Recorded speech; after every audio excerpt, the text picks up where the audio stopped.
Women's World Cup starts today. It's hosted by Australia and New Zealand, who actually won their first game of the tournament 1-0 against Norway. So shout out the Kiwis. This World Cup promises to be the biggest one ever for the women's game. The Guardian pegs total ticket sales at 1.4 million, which is bigger than the 1.1 million sold at the previous World Cup in France. And then early data shows that this year's edition could reach 2 billion viewers, which is nearly double 2019's numbers. And the best part is the players are finally going to start benefiting a little bit from those eyeballs. FIFA is finally guaranteeing direct payments for the players for the first time, with everyone set to earn a minimum of $30,000 out of a $110 million prize pool. That pool is 300% higher than the French World Cup in 2019, but still short of the men's World Cup pool of $440 million. But Neal, there's so much to talk about when it comes to this tournament, from the sponsors to the injuries to the fact the U.S. is going back to back to back. Oh, yeah. What are you keeping an eye on? Well, let's go. Let's first talk about the U.S. team. Okay. So they have won 2 straight World Cups in 2019 and 2015. No other team has won 3 straight, men's or women's, has done the three-peat. It's so crazy. This would be awesome. Yeah. Like, this is history.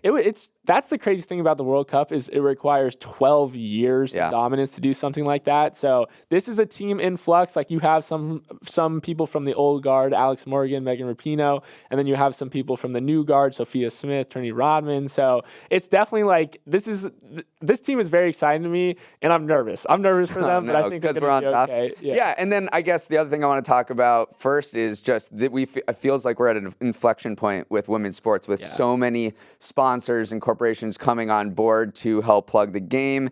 And viewership has risen across many different women's sports. I mean, WNBA playoffs was up 22% over 2021 last year. And then the NCAA Women's Final Four semis with Caitlin Clark and Angel Reese going at it was just like amazing television. That viewership was up 32% over the previous year. Yeah. Meanwhile, there's a lot of money coming into the National Women's Soccer League, which is the top tier soccer league in the United States. There's this new expansion team in San Francisco. There's a private equity firm that paid $50 million for the rights to expand, to add to this team.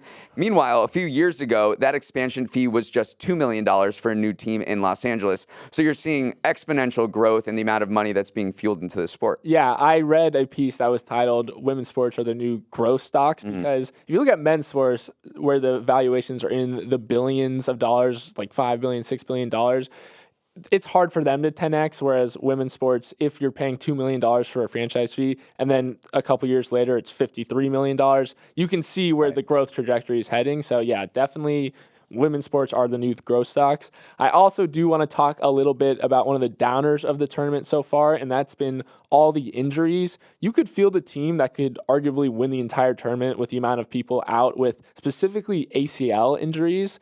And ACL injuries are kind of like the boogeyman of women's soccer.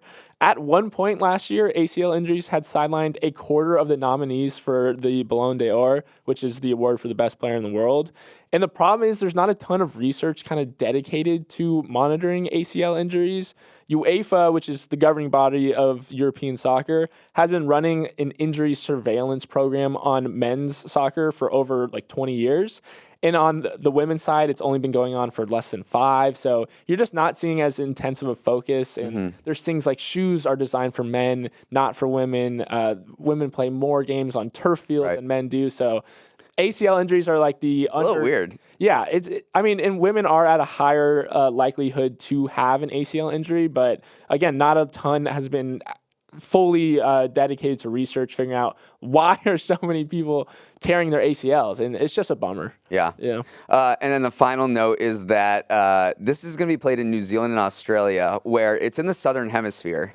So it's going to be winter there. And I saw, if you're feeling really hot and want to get a little chill, if you watch these games, they're probably going to have coats on the sidelines. Yeah. The breath might be coming out of their mouths and looking a little chillier. So if you're sweltering under these temps right now, it might be fun to look at what's going on in the southern hemisphere. Yeah, live vicariously. And the times are going to be odd, but I want to point out that Washington, D.C. is allowing bars to serve alcohol 24/7. So you can go watch the U.S. women can play really early in the morning at DC bars, and then Hoboken, New Jersey is also opening its bars at 5 a.m. so people can watch soccer games. Let's roll through, Neal. Let's right after the show, straight to Hoboken. Hey, thanks for watching. And if you want more Morning Brew Daily, make sure to hit that subscribe button. And also check out the rest of our episodes wherever you get your podcasts. New episodes drop at 7 a.m. Eastern, Monday through Friday, and you can email us at morningbrewdaily@morningbrew.com.